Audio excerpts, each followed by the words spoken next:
7, Nikos Aliagas.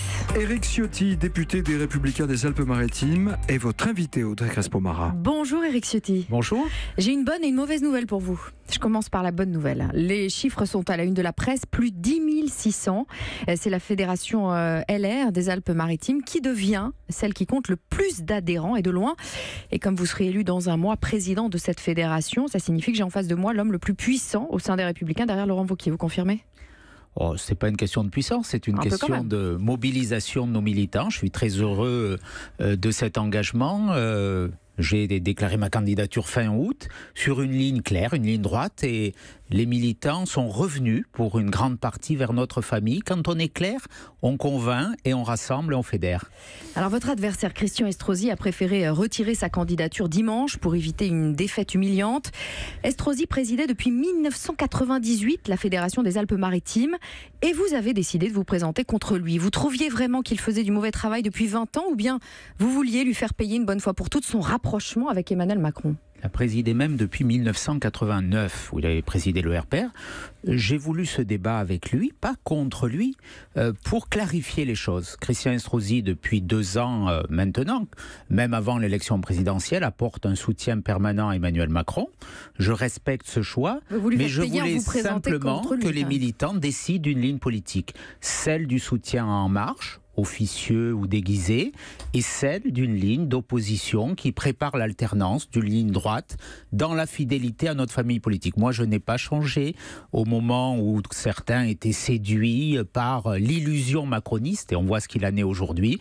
J'ai tenu le cap de la fidélité à mes idées, de ma famille politique, avec Laurent Wauquiez, et je crois que c'est ce qu'apprécient les militants. J'ai proposé ce débat à Christian Estrosi, je regrette un peu qu'il ait fui ce débat. Qu'il ait fui ? Vous le trouvez lâche ? C'est aux militants de le dire, mais je pense que quelque part, il devait aux militants ce débat. Il a refusé ce débat pendant plusieurs mois. Quand on a un différend, on le tranche dans la famille politique. C'est ce qu'il a refusé de faire, je le regrette un peu. Le problème, c'est qu'il y a aussi une mauvaise nouvelle pour les Républicains. Selon le journal L'Opinion, le parti de Laurent Wauquiez a connu une grosse hémorragie en 2017. Avec 120, 130 000, le nombre d'adhérents a fondu de moitié. Alors, il y a eu l'affaire Fillon, l'élection d'Emmanuel Macron. Mais Laurent Wauquiez n'a pas fait revenir les militants de la droite modérée. Vous allez tenter de piquer des militants au Rassemblement national de Marine Le Pen pour renforcer vos effectifs ? Vous savez, on vient de très loin, on a failli disparaître. Certains se sont employés à nous faire disparaître. On a eu 2 lourdes défaites présidentielles, législatives en 2017. On ne remonte pas de ça très facilement. Laurent Wauquiez s'y emploie, je suis optimiste. Vous savez, une formation qui a 150 000 adhérents, c'est la première formation politique de France. Mais il a du mal à rassembler. Emmanuel Macron est dans une... En marche, Emmanuel pas Macron d'élus, pas de militants sur les territoires. Emmanuel le Front Macron, National, 30 000 militants. si vous me permettez de poser ma question, Emmanuel Macron est dans une mauvaise passe. Ça n'a aucun effet sur la popularité de Laurent Wauquiez. Comme disait Chirac, un chef, c'est fait pour cheffer, mais c'est aussi fait pour convaincre les gens de le suivre, non ? On est au début d'un processus. Il y a une formule qui dit c'est à la fin de la foire. C'est un proverbe auvergnat qu'on compte les bouses. Eh bien, je crois que on a du temps. 2022, c'est encore loin. Vous savez, la dernière présidentielle, elle s'est jouée dans les derniers jours. Donc que ceux qui s'agitent, qui s'énervent, qui commandent, qui critiquent, soient sereins. Laurent Wauquiez est très serein. J'ai passé une semaine avec lui pour la campagne de référendum en Nouvelle-Calédonie.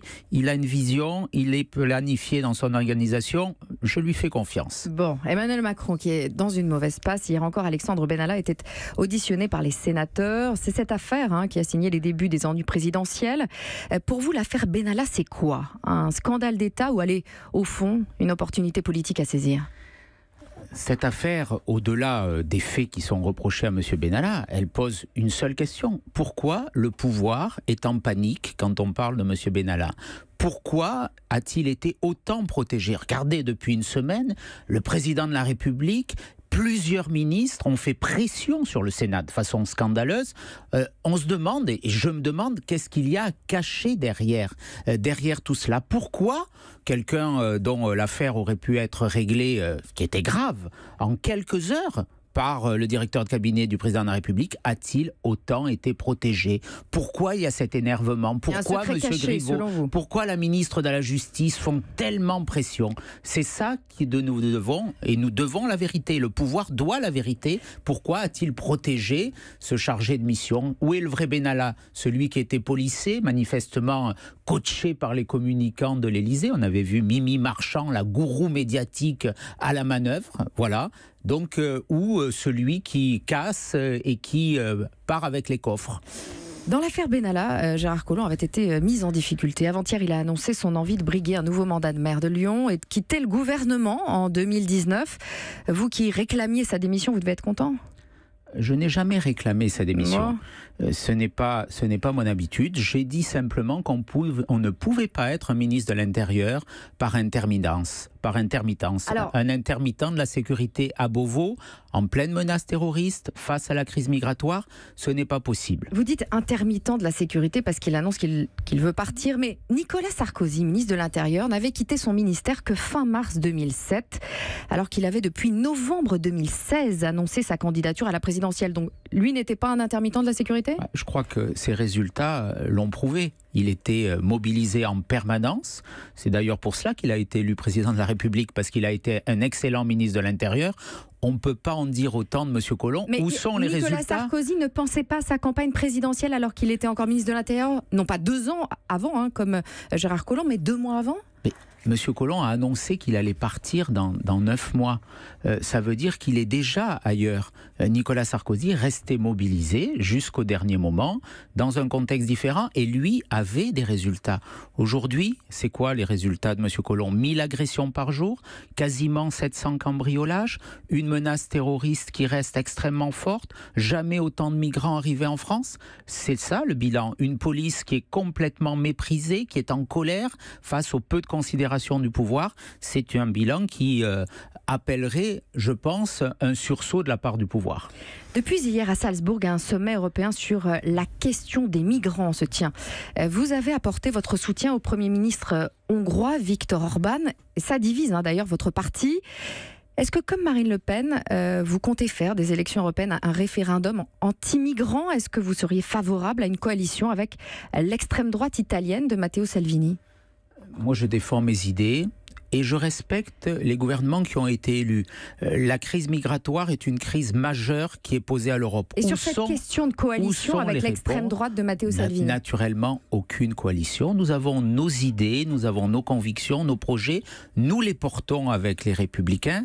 Est-ce que l'Europe a réussi sur les migrants? Est-ce que la politique d'ouverture généralisée des frontières a réussi? Je dis simplement dans l'affaire Orban, qu'est-ce qu'on reproche à M. Orban? Il y a des violations graves des droits de l'homme par un État membre de l'Union européenne, c'est ce que le Parlement européen lui dit. C'est une députée verte des Pays-Bas qui a fait un procès à charge qui est un peu caricatural. En fait, on lui reproche d'avoir protégé les frontières externes de l'Europe. C'est ce qu'impose le traité de Schengen. Donc je le dis, changeons de cap. Cette politique d'ouverture généralisée, elle a échoué. On ne sauvera pas l'Europe avec de bonnes intentions inefficaces. Entre nous, Éric Ciotti, vous voulez toujours faire inscrire les racines chrétiennes dans notre Constitution. Est-ce que vous iriez jusqu'à imposer des prénoms des saints chrétiens du calendrier pour montrer qu'on est un vrai Français comme le rêve Éric Zemmour? Rien d'imposé, naturellement. C'est une liberté de chacun. On est dans un pays de liberté. Non, il n'y a pas de mais. Je suis pour que chacun choisisse ses prénoms. Mais c'est pas imposer nos racines chrétiennes. D'abord, je parlais de tradition. C'est figer notre culture. Ce que je veux, c'est que la France reste la France. Qu'on ne vienne pas nous imposer, par la violence quelquefois, par le terrorisme, un mode de vie qui n'est pas celui qui est compatible avec notre histoire. On a une histoire qu'on croit ou ne croit pas. Ce n'est pas une question religieuse, c'est une réalité historique. La tradition chrétienne, elle a forgé nos modes de vie et je veux que nous ne les remettions pas en cause aujourd'hui et que nous exprimions par là même et parallèlement une laïcité exigeante face au communautarisme. Merci Éric Ciotti.